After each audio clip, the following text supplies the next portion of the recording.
How y'all doing? Welcome to the Blue Chip Podcast by fans for fans. This is your host Cody Potter. How y'all doing? We're going to talk about the look ahead for the Chicago-Washington Monday night matchup. It's going to be a good game, man. Very, very excited to get into this one, man.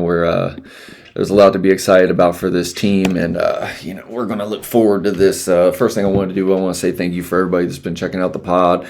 I mainly talk about the Commanders, talk a lot about college scouting and stuff. If you guys have some questions about like your college team or something like that, your NFL team, you guys want me to talk about, just leave a comment in my on my YouTube page where I post all this stuff at. And again, thank you guys for checking it out. We're gonna get right into this Commanders Bears matchup, man. You got Bill Krosky Merritt. He looked really, really good against the Chargers, man. He's stepping into his own right. If you're a Commanders fan, get your energy drinks ready because we got a lot of primetime games coming up, man. We are in the national spotlight pretty much for the next 7 weeks, starting basically the Chargers week. We had Tom Brady calling the game at 4 o'clock. We got another 4 o'clock matchup with the Lions, so that's another primetime game. So it's going to be a lot of no more 1 o'clock games when you got Jaden Daniels and things like that we're looking forward to. This Bears matchup, everybody knows Caleb Williams versus Jaden Daniels. Everybody always talks about the quarterbacks. That's what it really takes. The Bears defense, they leave a little bit to be desired in the run game, but if you listen to Ben Johnson, you listen to everything that they're saying over there, they're probably going to want to key on focusing, bringing more 8 in the box. And, that's going to make us, have to pass the ball. We're going to have to be dynamic in the air. We're going to have to be able to, accentuate off of play action. We're going to have to hurt these teams, so this is a week where I expect Debo. This is a week where I expect Luke McCaffrey to have more of an impact. We'll see Noah Brown's supposed to come back. He's looking good in practice right now. We're gonna, we'll see what Terry McLaurin's got, as far as being available for this game. They say things are trending in the right direction, but still he didn't practice on Wednesday. But there's no injury report for Wednesday practice. They said he wasn't going to practice Wednesday, but we'll see what Thursday has in store. Jalen Lane, he's been a very good rookie for us, man. Whether it's been on special teams, this play right here to Luke, man, hell of a catch, man. It's his coming out party, man. You can tell he's put in the work, for a player that was a quarterback at Rice to play on that level, Very, very excited for the things that he has in store for him. This Bears defense, man, we're going to have to be opportunistic. The plays are going to be there. They're going to set a precedent on trying to stop the run. Their defense has been getting gashed all season long. So you're going to have to be able to run against that defense, even though they're dropping 8 in the box, which means it's going to leave opportunities, which we're going to have to capitalize on to continue to run game, play action and things like that. Jaden Daniels, he's the ultimate eraser when it comes to down and distance and things like that with his legs and his, threat of the run game too. So again, this is going to be a big time matchup, man. To beat these guys on a Hail Mary last year, that leaves a certain taste in their mouth. These players aren't going to forget, but now they got Ben Johnson going forward. Ben Johnson in his own right has a certain taste in his mouth. Last year, they had Jamari Gibbs running wild in the wild card weekend, or the second week of the playoffs after the Tampa Bay Buccaneers win. And, they got away from the run game when Jamari Gibbs was averaging a ton of yards, and it ended up costing them the game. They had quite a few turnovers. It would be nice to see Washington's defense, now that they've started to accumulate some turnovers. 2 weeks ago in Atlanta, Mikey Sainristil got our first turnover. Last week, Mikey Sainristil got another pick in the Chargers game. We all know what Quan Martin did with that fumble. That was a big turnaround. In fact, that's what's playing right there. That was a big turning point for this team. I felt like the pivotal turning point was that Luke McCaffrey catch, because that was the offense, clicking on a level in the passing game, which I feel like has been missing from this team all season. So again, we got a lot of things that we got to continue to do to grow. We can't continue to start off slow. This is going to be national game, man. Monday night, there's a Bills game Monday night. There's Washington starting at 8. This game's going to have quite a few eyes on it, man. We were the most watched game last week, all season long. So, the ratings are up when Jaden's on TV. So there's you can tell by the media attention when these players are doing their press conferences and things like that. So there's a lot of things coming into this game. I think Jordan McGee is going to continue to have a role with his speed. He's showing speed. He's showing awareness and things like that. I think his snap count only continues to rise as the season goes on. It's spelling Bobby Wagner in certain situations, or maybe even Frankie Louvu to give him a spell, or they get all three of them on the field at the same time. And that was the plan last year until Jordan McGee got hurt.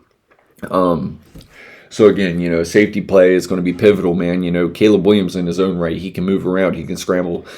They got some dynamic weapons over there, whether it's, Luther Burden, the third, he's a hell of a wide receiver out of Missouri, man. He, the talent was always there.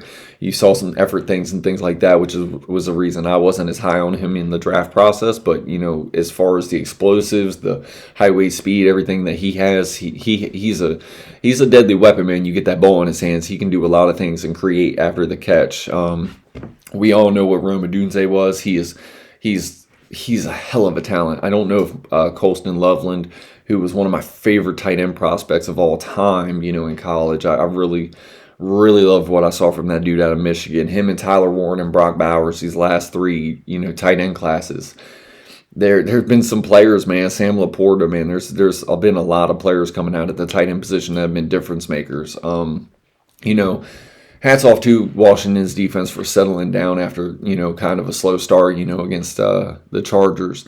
Daron Payne is having himself a year, man. Honestly, if he continues his pace, he's probably looking at an all-pro nod. I mean, the way that he's impacting the defense, the disruption he's causing in the run game, in the pass game. Dorrance Armstrong, he's really, really getting after the quarterback this year, and then, Von Miller comes in and spells. This is a game we're going to have to be opportunistic. We're going to have to get pressure. When we get the pressure on Caleb Williams, we're going to have to get home. We can't afford to be missing tackles and things like that. If we can get him behind the line of scrimmage, we got to do it, because Caleb Williams' best, superpower is scrambling around, causing guys to miss, and then, once the schoolyard play starts, man, wide receivers, they get loose, and we're going to have to, be on our P's and Q's, man, defensively on the front end and the back end. We're going to have to swarm. We're going to have to tackle. It's going to be a big physical football game, man. And like I said, after last year, this is going to be a hell of a football game, man. Again, you want to continue to see Trey Amos doing his thing. He's been very, very sound in coverage, man. Honestly, he's been our best coverage linebacker. A lot of guys are picking us for this game. So again, the pressure is on. A lot of those scores are very, very close, man, but it really, really depends on how this defense starts out, man. If this defense can come out hot and heavy and then sustain it for 4 quarters, which is something I don't think we've seen yet from this team, the sky's the limit, man, because the offense really can dictate flow and dictate, the overall scheme of the game, man. So, there's a lot of things that we're going to see from this defense that, are going to be very pivotal to what we have success-wise going forward. And, I look forward to seeing this team capitalize on a lot of these things. There's a lot of young guys on this team that are stepping up. I'm going to highlight some Luke McCaffrey stuff real quick. That's what I'm going to put on this screen real quick. You're not going to see me while I do this. This is some all-22 from the Chargers game. Luke McCaffrey, man, he's getting open. He's showing availability, whether he's getting the ball or not. I didn't think it would happen maybe this quick. The impact that he's had in special teams. You could see in the offseason that he worked his ass off, man. Him and Bijan and his brother, they posted a picture of them all flexing, man. You could tell he put in the work. Just because you put in the work physically doesn't mean it always pays off, but every big play that Washington has had this season, at some point, Luke McCaffrey's either been out there blocking or he's made a pivotal catch, man. And, whether the game was won or lost, whether the game was out of hand or wherever it was, you see Luke McCaffrey. Last year, you saw him getting open. This year, you see him starting to sit in zones and things like that and starting to play with a little bit more veteran presence, which is something you expect from a player that came from the quarterback position. He knows what a quarterback is looking at. He knows what a quarterback sees. He's starting to become that team, that quarterback-friendly wide receiver, which is something I maybe thought was going to take another year for the level of competition that he was playing in. That catch in the Chargers game says he's got big-time player, big-time upside. That's the reason you take him in the 4th round. That's why I'm keying him on this all-22, man, because I think he's a guy that I was a little less higher on. for this year coming in. Not saying that I didn't, expect him to take a leap or things like that. I knew he was going to take some kind of leap in his consistency and his performance overall. Maybe it didn't show up in the stat sheet. Well, it's starting to show up in the stat sheet, man. And, it's the effort that he plays with, which is the reason he's on the field. I think when Terry McLaurin comes back, he's done enough to earn himself that number 3 spot, in my opinion, if you have Noah Brown, and Terry McLaurin back on the field and things like that. And then a lot of it's going to be package and schematic things anyway. It's going to be, when you have this full array of wide receivers, which we have not had at one point this year, except for early on when our offense wasn't clicking because of the lack of, reps and things like that in the preseason, the lack of, starters playing in preseason. Well, the guys, Luke McCaffrey and Jalen Lane, they showed because they came out a little bit hotter because they played in the preseason. They played all the backups and all the reps. You saw these guys come out with a little bit more chemistry and things like that and a little bit better feel for the game. And that was what you wanted to get out of training camp with the youth and things like that. Now, can Terry McLaurin come back? Can he be effective? Can he stay healthy? Those are the things you need to see moving forward with this team for this team to take the next step and the next level. And if we do have Terry McLaurin, if we do have Noah Brown, we already see the consistent impact that Deebo Samuel has had, and I don't even think that we've even tapped into that because we've only really seen one rushing touchdown from him. We've only really seen a couple running plays from him. We're seeing Deebo Samuel as the wide receiver that he was coming out of South Carolina, not so much the jet sweep guy and things like that were the consummate staple of his game in San Francisco, which is just goes to show you that one team values a player in a certain aspect and they use him a certain way. Cliff Kingsbury is showing that Deebo Samuel very much is a wide receiver impact player in this league. Jaden Daniels to have that confidence on 4th down against the Chargers to throw that ball to him at the back of the end zone on 4th down instead of kicking the field goal. It just shows that that the way that this team views Deebo Samuel, he's an impact wide receiver for this team. And he's doing that without Noah Brown. He's doing that without Terry McLaurin. They said without Terry McLaurin, what do we have? We don't have really that that dynamic number 1. And the truth is we really don't. You don't have that scheme breaker, But with Jalen Lane, with Deebo Samuel, with Luke McCaffrey, with Noah Brown, you can start to beat guys schematically and then packages and things like that. And that's the way that we're deploying our defensive front. And until you have a roster that's been completely overhauled by year 3, year 4, year 5, drafting and developing players, these are why you made those trades. These are why you bring in the Marshawn Latimers. This is why you bring in the Deebo Samuels and the Laramie Tunsels and the Bobby Wagners and the Zach Ertzes. Yes, they're a little bit up there in age, but you're looking at the stability that they bring overall. Maybe they aren't the player that they once were as far as, the explosives and things like that, but they do their job. They get the job done. They know where to be. Maybe they do give up a player or two in certain aspects of the game, but stylistically, the defense is going to give up plays, and it's just the nature of the beast, especially with the rules and the way that the game is catered to the offense. What Jaden Daniels gives you in this run game and the way that we have improved this offensive line play, having Bill averaging almost 6 yards a carry, man, going forward for this year, man, this is a matchup, man, where it could really get out of hand if our offense dictates the flow of the game. If we control the time of possession almost on like a 2 to 1 in thirds, ratio, dude, this game could get out of hand because if we control the clock, run the piss out of the football, and they're playing catch up the whole time, and they disabandon their run game, and Caleb Williams is dropping back, and we're able to rush him and get pressure on him, and we're getting home, this game could get out of hand. I don't really know if I necessarily expect that because this team knows that they are giving up a ton of yards in the run game. I think they're gonna come out on fire trying to go say we're the second worst rush defense. They are the best running team in the NFL. They're gonna want to accentuate that. They're gonna do extra things. They're gonna have certain packages to try to counter that attack. So again, that's why I've been talking about Luke McCaffrey, Deebo Samuel. Hopefully we can get Terry McLaurin back and we can start to deploy all of our array of weapons that we have to try to counteract what they're trying to do on us, and that will only make this offense better. You saw Jaden Daniels start to click. I expect him to continue to progress and protect himself in the pocket, when he's running and things like that, starting to slide and get down. Live to see another down. He did this last year. Last year, early in the season, he was running around, took a couple hits.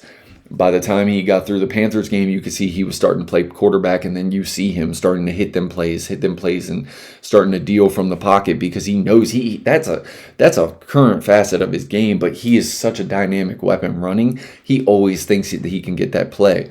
As he gets older, he will understand the difference of, I can get this play, and we don't necessarily need this play. Maybe live to see the next down. And he shows flashes after he takes a couple lumps in the season that he will do those things. I only expect him to get better in that regard going forward. As I said, this primetime matchup and things like that, we have primetime this week, we have primetime next week, we have Dallas, and then we have the Chiefs. So we're Monday night, then Sunday night, and I think another Monday night game against the Chiefs or another Sunday night game against the Chiefs. So either way, it's another night game. So 3 night games in a row. Then you got Detroit, 4:30, another national matchup, and then you have the Miami Dolphins in Spain, 9:30 a.m. game, dude. Like this is constant national attention, man. There's a reason that we're in the in this position. It's number 5, man. I mean, it is what it is. It's not just number 5, but it is what this team showed last year in the national spotlight, in the playoff games. Winning with the Hail Mary, running through the season, and then giving teams that we with a lesser roster, not just a game, but we beat them and things like that. So it's going to come down to a matchup against Philly in the playoffs this year, man. It's going to probably come back into another matchup against Tampa Bay. The Green Bay game early where we came out and played our worst game that I think I've seen in 2 years under this regime, I think we're going to play them again. So, I mean, those are 3 teams that you're looking at going forward, and it's going to be tough, man. So, this Monday night matchup, all these primetime matchups under the lights, it's only going to be a building block for where this team wants to go this season. And if this team can continue to stay healthy, if they can continue to run behind this offensive line, show the identity, Bill Jacory, Krosky-Merritt just continues to get better and better and more comfortable with more reps, along with Jeremy McNichols and Chris Rodriguez pounding the ball and running between the tackles the way that they do. Man, the sky is the limit for this team, man. If this team can run like this for the rest of the season into the playoffs, and they continue to stick to that identity, and we stay healthy up front, along with the addition of getting Sam Cosmi back from injury, the sky really is the limit for this team. Defensively, what are we going to do? We got Drake Jackson coming in for a meeting. That would be another edge presence that would be really, really impactful for this team, along with where is he at from his recovery from a knee injury? Because when he was a young player in San Francisco, who Adam Peters was a part of drafting, he was looking like he was about to start ascending, and he's a big physical, edge, can play inside type build. Just another scheme diverse kind of weapon that you can deploy inside and out. That would be a huge addition to this team. I don't know exactly what we're going to do. This is the first time I'm going to talk about the trade deadline. I don't expect this team to really do much. I'm not saying we won't, because Adam Peters is always looking to develop a roster. He's always looking to improve. As far as making a trade, I think it would have to be more something like what the Cleveland Browns and Jacksonville just did with Tyson Campbell and Greg Newsome. It would have to be a player for player for me. I don't think with where this roster is collectively, with the age and the things like that, and the things that we want to do and the strength of this upcoming draft class, I don't think that Adam Peters is going to want to walk away from more draft capital going into this next draft, and then the draft class after that, which is going to be in DC. So you're not going to start trading more futures for veterans at this point. You got a very good veteran core on this team, and then you've got a very good youth core on this team, first and second year players that you've drafted and you're developing. Those players are going to be the identity of this team moving forward. You got some veterans that you're going to have to re-sign, whether it is Marshawn Latimer. Deron Payne is definitely getting paid. He might even get paid in season along with Laramie Tunsil. So that's going to affect the way that this team is working through free agency moving forward and things like that, and the way that we allocate draft capital going forward. And then, not just draft capital, but the salary cap asset. It's about how are we re-signing these teams? Are we front loading? Are we back loading? to get certain deals off the books by the time the Jaden Daniels deal comes up, because that's going to be one of the top of the league deals. I mean, this is the way that this guy is playing, him healthy on this team, the way that the national spotlight is for us, the ceiling of this roster with Jaden Daniels back there healthy. It's going to be a hell of a contract for this guy. And it's all deserved. I mean, you can see the work that he puts in. But that's why the guys like Luke McCaffrey, Mikey Samerstill, the identity of this team going forward, Bill, Ja'Cory Crosby-Merritt, man, like this, the youth of this team and the way that this team is allocating their draft capital and using it on players and the way that they're coming in and having an impact on this team, whether it's rotationally right now, which will ultimately be, a starting role going forward, like the Jordan McGee's and the Jerzon Newtons and things like that. But even the addition of Javon Kinlaw, his big physical presence against the run, paired with Daron Payne, you kind of mix in Jerzon Newton and passing downs and things like that, and his explosive ability. You saw what he was bringing last week in the Chargers game. Again, that's against kind of a deflated front that the Chargers are deploying right now because they're decimated by injury. But those are the things you want to see from Jerzon Newton as a second-round pick, as a priority pick. You probably could have moved back in the draft at that point and gotten more future capital and things like that. They chose not to do it because Jerzon Newton was such a highly graded player on their board. Same thing with Trey Amos this year. And you see the impact that he's having. At a certain point, it's like you want to trade back. You want to always collect more picks.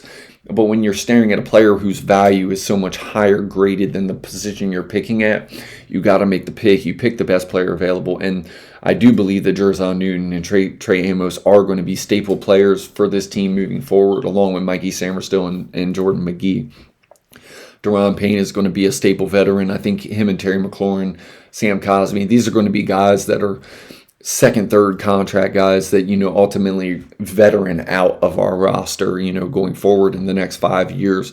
But as those 5 years start to count down, guys like Luke McCaffrey or Jalen Lane, Trey Amos and Mikey Samerstill, these guys are going to progress and they're going to get into their second deals with Jaden Daniels moving forward. And as you get to those points, the Laramie Tunsils, the Josh Connerlys, he will be along with the Trey Amos and things like that. But the Laramie Tunsils, the Marshawn Latimers, the Laramie, just certain guys are going to phase out on this team, whether it's Bobby Wagner and things like that. A lot of these guys are going to come to the end of the road with this team.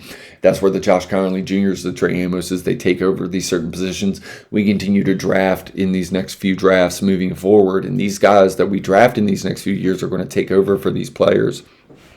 And we're going to draft in other positions that are going to be staples for this team moving forward. And that's what good teams do. And by that time, Jaden Daniels will get paid, and then we're going to look like a completely different team. But I do love the way that we have worked the now and the future for this team. But like I said, when it comes to the trade deadline, we're not trading for no Alvin Kamara's, a 30-year-old running back. Like, it just doesn't make sense. There might be like an edge rusher. I wouldn't. I said this all offseason, man. When it came to the Trey Hendricks thing, like, it's the age versus the capital that you're going to give up. You just can't continue to do that. Now, while I'm looking at this draft class moving forward, and I love it, and I really do hope that we are in the first, second round picking a pick, whether we got to move around the draft or we trade back in the first round to accrue more draft capital, because we see a value player falling and we think we can get him with a trade down in the second round, that we have a first round value on the player and we can still pick him up in the second round. However we work to accrue more draft capital, I expect us to have more picks in the draft than what we currently have going into it. That said, maybe this trade deadline, if you're looking at Jacksonville or something with a Walker, the edge rusher there, where the age does meet the value, but again, you trade for a Jalen Walker. Now you're putting high draft cap compensation into that position, along with Daron Payne and Laramie Tunsil and all the re-signs that you already got to make. I think that just makes this a little bit more complicated. That's why I don't expect us to be big players in the trade deadline. I think the way that this youth and the players on this roster are currently coming together and they're progressing because of the work that we've put in training camp, the assets that we've drafted them with, the work that they've shown from last year to this year, the ones that are rookies this year, how quickly they've come along, whether it's the Jalen Lanes, Trey Amoses, or the build Corey Krosky merits, the way that they're impacting this team early, I don't think you're going to go into the trade deadline saying we need to make this trade, we need to get this player. Like I said, it would have to be some kind of like player just is getting. You're like, if you're getting Jalen Walker with a 4th-round pick, which you're absolutely not going to get because of his age and his impact on Jacksonville. Again, it just doesn't make sense. When I look around the league and I'm looking at the teams and the potential trade, players, the players that are rumored to be traded, when I'm looking at what you would have to give up for them, the contract you're going to have to pay them to make the trade make sense moving forward, I don't think we're in that spot, with the trades that we've already made for certain veterans and things like that going forward. So again, I don't see this team being a player in the trade deadline, but I wanted to talk about it because I will continue to talk about it until the October 4th deadline. But it was the first time that I really thought it needed to be brought up moving forward for this team. Again, the Chicago Bears matchup is what we're looking forward to right now. So that's what I want to give, the most time to for this this podcast episode. And then, I'll continue to talk about my, the college breakdowns and things like that. We had a hell of a week 6 in college football. Miami University beat Florida State. A lot of guys that I've highlighted. We talked about the other day, so we're going to look forward to week 7 and a lot of prospects and things that I'm looking forward to seeing in their matchups because there's a lot of big matchups this week. There's some top 15 matchups with Missouri and their game. That's a team I haven't highlighted a lot, but they have a good running back that I really, really like. They have a good offensive line. Bunch of prospects that I really, really like. Like I said, I don't really highlight offensive line so much, but again, moving forward, man, it's just it's getting to the nitty gritty of the season. This is where you start to see the identity. I love the identity of this team. It's built in the trenches, man. It's up front. We're going to run the football. We're going to impose our will. We're going to control clock. And then Jayden Daniels is going to be the ultimate eraser, whether it's down and distance or whether it's through the air, whether it's, the zone read or things like that, triple option, things like that. That's why the addition of Deebo Samuel fits so well on this team. And the fact that we haven't even deployed it as much as maybe I anticipated coming in early in the run game, the expectation of him being a better receiver here than he was in San Francisco, we've seen the fruits of that labor, man. So I'm really, really happy that we went that route. And I expect that only to grow, and I expect him to only have more of an impact in the run game. And honestly, I could see Jalen Lane having more of an impact in the run game. And I think Jalen Lane's going to start getting more deep shots as the season goes on because his speed is evident on the field.